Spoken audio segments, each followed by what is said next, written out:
అందరికీ నమస్కారం అండి. భగవద్గీత 4వ అధ్యాయము జ్ఞానయోగము 37వ శ్లోకము. యథైదాంసి సమితోగ్నిర్భస్మసాత్ కురుతే అర్జున జ్ఞానాగ్ని సర్వకర్మాణి భస్మసాత్ కురుతే తథా. 37వ శ్లోకము. యథైదాంసి సమితోగ్నిర్భస్మసాత్ కురుతే అర్జున జ్ఞానాగ్ని సర్వకర్మాణి భస్మసాత్ కురుతే తథా. శ్రీకృష్ణ పరమాత్మ అర్జునుడితో ఇలా చెప్తున్నారు.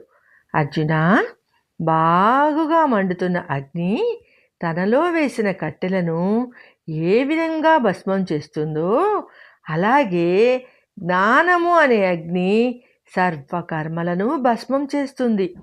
ఈ శ్లోకములో జ్ఞానము అంటే అగ్ని అని అన్నారు పరమాత్మ. జ్ఞానమును అగ్నితో పోల్చారు.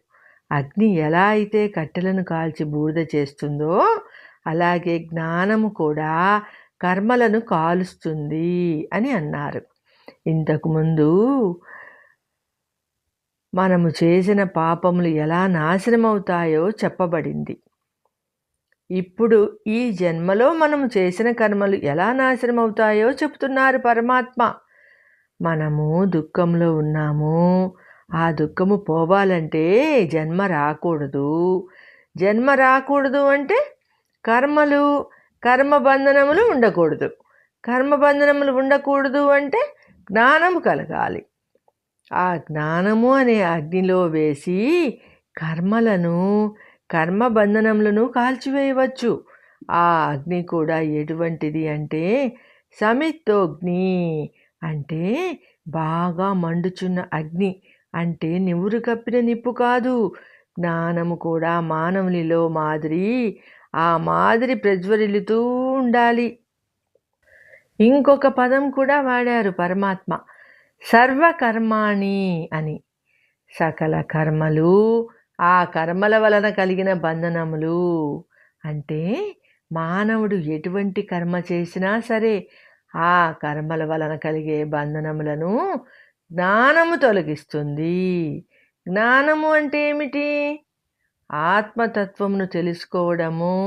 ప్రాపంచిక విషయములు అన్నీ అశాశ్వతములు, అసత్యములు. పరమాత్మ ఒక్కటే సత్యము.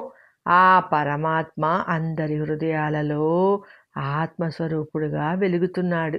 కాబట్టి ప్రాపంచిక విషయములను వదిలిపెట్టి శాశ్వతుడు అయిన పరమాత్మలో మనసును లగ్నం చేయడము, ఇదే అసలైన జ్ఞానము. ఇంకా కర్మలు 3 రకాలు. 1 సంచిత కర్మ, 2 ప్రారబ్ధ కర్మ, 3 ఆగామి కర్మ. ఒకసారి జ్ఞానము కలిగితే సంచిత కర్మ పూర్తిగా కాలిపోతుంది, అసలు మొలకెత్తదు. రెండవది ఆగామి కర్మ. ఒకసారి జ్ఞానము కలిగితే ఆగామి కర్మలను మనము నివారించవచ్చు. ప్రారబ్ధ కర్మ జ్ఞానము కలిగే కొద్దీ క్రమక్రమంగా క్షీణించిపోతుంది. ఈ ప్రారబ్ధ కర్మ జ్ఞానిని ఏమీ చేయలేదు. అంటే జ్ఞాని బయట ప్రపంచంలో ఏమి చేసినా అతనికి ఆ కర్మబంధనములు అంటవు. కాబట్టి జనన మరణ చక్రములో మనం బయటపడదలుచుకున్నప్పుడు ముందు కర్మయోగము, తర్వాత జ్ఞానయోగము అవలంబించి ఆ కర్మల వలన కలిగే బంధనములను జ్ఞానము అనే అగ్నిలో దగ్ధము చేయాలి అని చెప్తున్నారు పరమాత్మ. నెక్స్ట్ 38వ శ్లోకంతో కలుసుకుందామండి. సర్వే జనా సుఖినో భవంతు. జై శ్రీమన్నారాయణ అండి.